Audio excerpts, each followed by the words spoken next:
अस्सलाम वालेकुम फ्रेंड्स, उम्मीद है आप सब लोग खैरियत से होंगे। फ्रेंड्स, आज का टॉपिक बहुत इम्पॉर्टेंट और बहुत से लोगों ने रिक्वेस्ट भी की, वो है कि जिन्नात के हवाले से न्यूरो साइंस क्या कहती है। अच्छा, मैं न्यूरो साइंस से पहले मैं ये आपको बताना चाहूँगा कि ये वीडियो बहुत इम्पॉर्टेंट है और इसको एंड तक ज़रूर देखिएगा, क्योंकि इसमें मैं जिन्नात का जो कॉन्सेप्ट है ये 3 पर्सपेक्टिव में एक्सप्लेन करूँगा, जिसमें एक इस्लामिक पर्सपेक्टिव है और एक साइकोलॉजिकल पर्सपेक्टिव और एक न्यूरो साइंस का पर्सपेक्टिव है। क्योंकि इन तीनों पर्सपेक्टिव को आप समझेंगे तो आपको एक एक एक बड़ा एक अच्छा कॉन्सेप्ट आप इसका ले सकेंगे।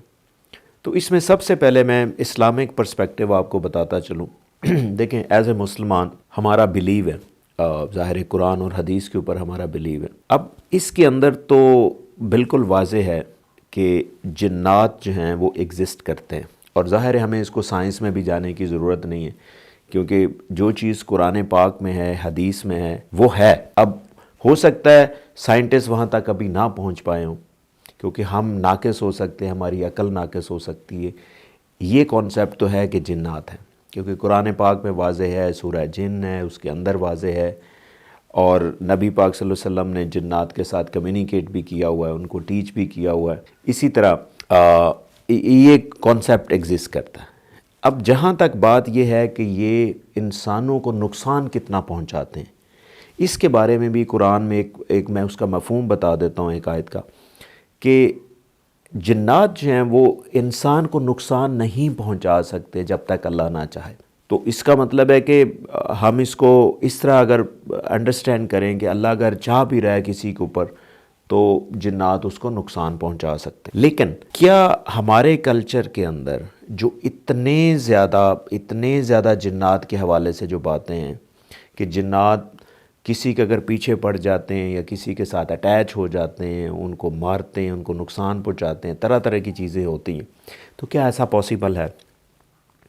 हो भी सकता है, अगर मैं थोड़ी देर के लिए मान लूँ, हो भी सकता है। लेकिन मेरा जो मानना है, क्योंकि ये वाली चीज़ें जो हैं वो वेरी कर रही हैं। अगर आप देखें पाकिस्तान के डिफरेंट रीजन्स के अंदर जिन्नात ज़्यादा आपको मिलेंगे, कुछ एरिया में कम मिलेंगे। अगर आप इसी दुनिया में चले जाएं तो बहुत से दुनिया के जो वेस्टर्न दुनिया है वहाँ पे जिन्नात का कॉन्सेप्ट बहुत कम हो जाता है।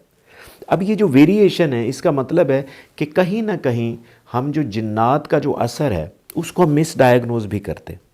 अब इस चीज़ को एक्सप्लेन करने के लिए मैं अगले 2 कॉन्सेप्ट आपको देता हूँ। एक साइकोलॉजिकल पर्सपेक्टिव है कि सम टाइम आपके कुछ अनकॉन्शियस माइंड में चीज़ें ऐसी होती हैं, यानी कि जब आप छोटे होते हैं तो उस टाइम आपका कुछ एक्सपीरियंस ऐसा होता है। हमारे कल्चर में आपको अक्सर पता है कि बड़े स्पेशली जो मदर्स हैं, वो जब बच्चों को सुला रही होती हैं तो वो बच्चे को इस तरह डरा के सुलाती हैं कि भाई सो जाओ, जिन्न आ जाएगा, भूत आ जाएगा, जल्दी से सो जाओ।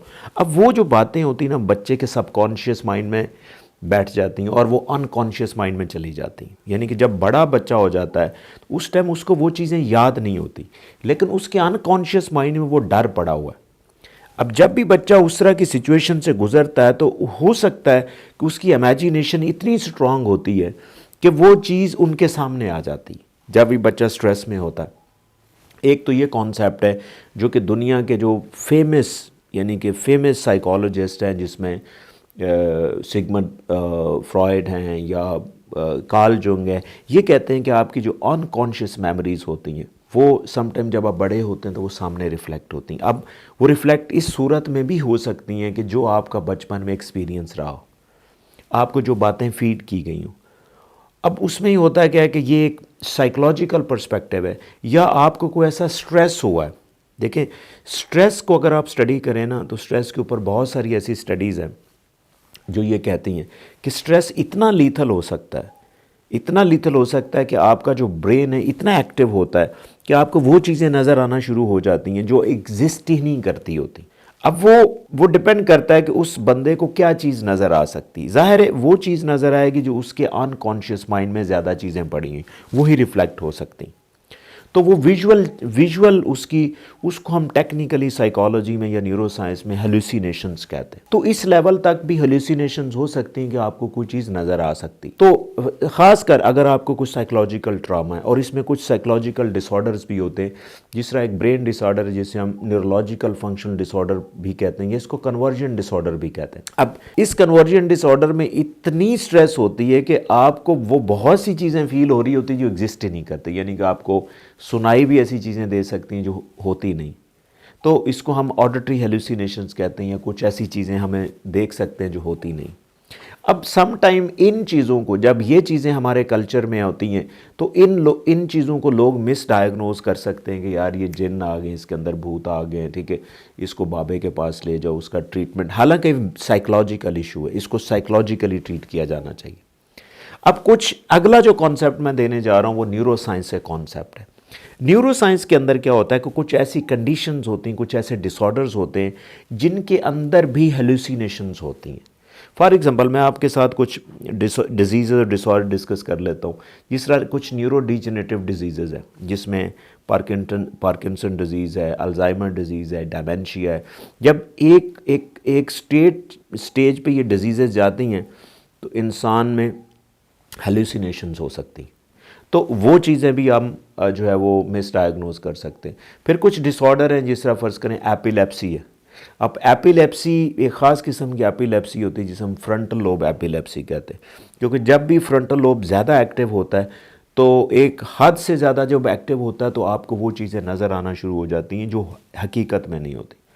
तो इसी तरह समटाइम हमें वो चीज़ें जब नज़र आती हैं, तो यानी कि आपको कोई आदमी नज़र आ रहा है, ज़ाहिर है आप उसको ये कहेंगे, ज़ाहिर है आपने जिन्नात का कॉन्सेप्ट सुना होता है तो आप वही बिलीव करते हैं कि ये जिन्न है, या कोई और चीज़ नज़र आएगी, या ड्रोनी चीज़ नज़र आएगी, या ऐसे आपको लगेगा कोई आदमी खड़ा है मुझे मारना चाहता है, ठीक है। जिस तरह एक क्लिनिकल डिसऑर्डर है जिस तरह स्किज़ोफ्रेनिया में तो इस हद तक हेलुसिनेशंस होती हैं कि आपको ऐसे बिल्कुल सामने बंदा नज़र आना शुरू हो जाता है।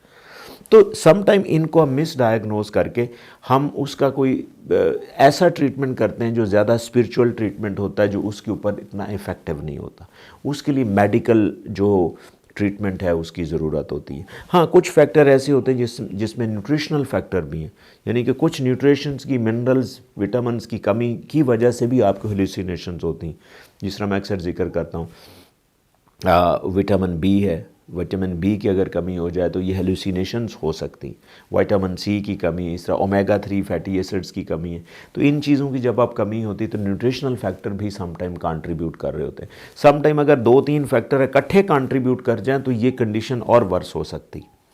अब करना क्या होता है, यानी कि इशू इज़ दैट कि आपने करना है क्या। देखें, मैं मान लेता हूँ कि लाइक जिन्नात का कॉन्सेप्ट है, जी बिल्कुल होंगे, अगर इंसान को तंग भी करते हैं, लेकिन क्या इतनी ज़्यादा प्रेवलेंस है? और लोग जो जिस तरह इसको ट्रीट करते हैं, लाइक मैंने अक्सर देखा, आपने भी देखा होगा टीवी पे या अखबारों में आता है कि एक बाबे ने जो एक लड़की को इतना मारा जिन निकालने के चक्कर में कि वो लड़की की डेथ होगी या उसको ज़ख्मी होगी लड़की। तो ऐसी ख़बरें भी सुनने को मिलती हैं। क्या ये तरीका सही है? ये बिल्कुल सही नहीं, ठीक है। पहली बात तो ये है कि अगर जिन्नात का कॉन्सेप्ट है और किसी को जिन्नात हैं, आप समझते हैं, या आप कोशिश करें कि सबसे पहले इसको एक मेडिकल प्रोफेशनल के पास ले जाएं। अगर वो समझता है कि इसमें कोई मेडिकल इशू है, उसका ट्रीटमेंट होना चाहिए।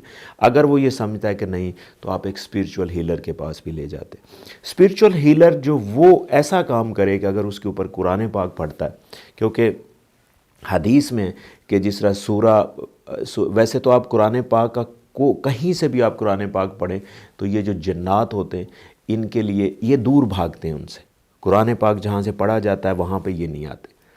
तो हदीस में भी है कि जिस सूरा अल बकरा, ये बड़ी बड़ी बड़ी मज़बूत किस्म की सूरा है, तो अगर ये पढ़ें तो इससे भी जिन्नात का जो है वो असर ख़त्म होता है। और आप इसको वैसे भी रूटीन में एज ए प्रोटेक्टिव मेजर के तौर पे पढ़ें तो ये भी बहुत है। जिस तरह आयतल कुर्सी का भी जिक्र है, 4 कुलों का भी जिक्र है, अगर आप इनको रिसाइट करें, इनको पढ़ें रूटीन में, तो ये इसका बड़ा बेहतरीन हल हो सकता है। हाँ, अगर आपको इससे इफ़ेक्टिव नहीं, आप बिल्कुल किसी स्पिरिचुअल हीलर के पास ज़रूर जा सकते हैं, लेकिन वो कोई अथेंटिक होना चाहिए जो इसी कुरान के ज़रिए या इसी तरह से वो ट्रीटमेंट ले रहा हो, लेकिन आपने जो ज़्यादा परसेंटेज है कि मेडिकल इशू भी हो सकता है, साइकोलॉजिकल इश्यूज़ भी हो सकते हैं, न्यूट्रिशनल फैक्टर भी होते हैं, तो यहाँ पे आपको एक मेडिकल या मेंटल हेल्थ प्रोफेशनल की आपको ज़रूरत होती, तो आप इसको इस तरह टैकल कर सकते हैं। आई होप कि आपको कंप्रीहेंसिव वे में ये टॉपिक अच्छा लगा होगा, but still if you have any question please write me in the comment section and definitely I will answer. Thank you.